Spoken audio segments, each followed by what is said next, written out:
زانینگاه کلمبیا ل امریکا به هفکاری ریوبریا شینوارن دهوکی و کی آی او ریکخستی شینوارن کردستانه به پشتوانیا بالیوز امریکی ل عراق درگه بهدینان لروش آوای کلا آمیدی تنوژن کرن.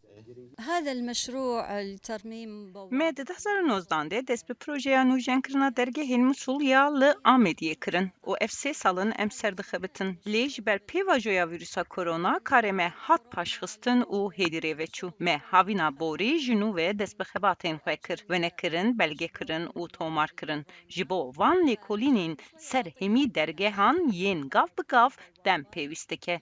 Da ku em bizanin em ê wan çawa rakin. جبر گرنگیا شینواری یا وی درگهیت میجویا میرگه با دینان داود میجویا کفنا مروواتی دا گرنگی بنوژن کرناوی تهتدان و اوه سه جاران دمیجوین جدا جدا دا سال 1908 1997 و 2022 تنوژن کرن.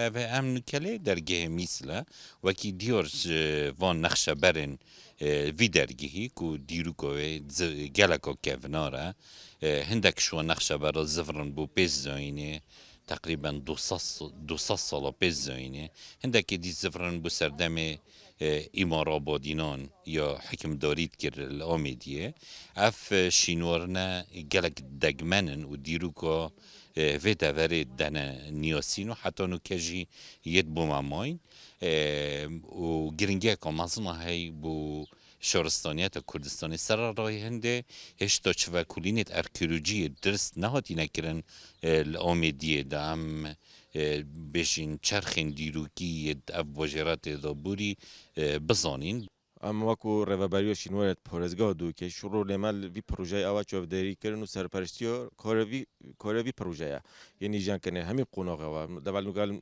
دهی پنج دست قوناغ و کنوی هاتا کردن و حتی ما پروژه دیمایی تتم دی فرق زانستی گرنگی اوا کاوناتی اوی بهتا پارستن و وکو جه که کاون بهتا پارستن و سیمای خوی کاونج دست نداد اواش خر خلا گرنگ تر بوما اجبلی درگه بادینان نقشه برین شکانی جی ده هنه نوژن کرن جلای بسپورن شینوارن امریکی و کرد و عربه ریوه برا وی پروژه جنک برگز عربه لزانینگه ها کولومبیا. سلام بالایی دنگ امریکا دوحات.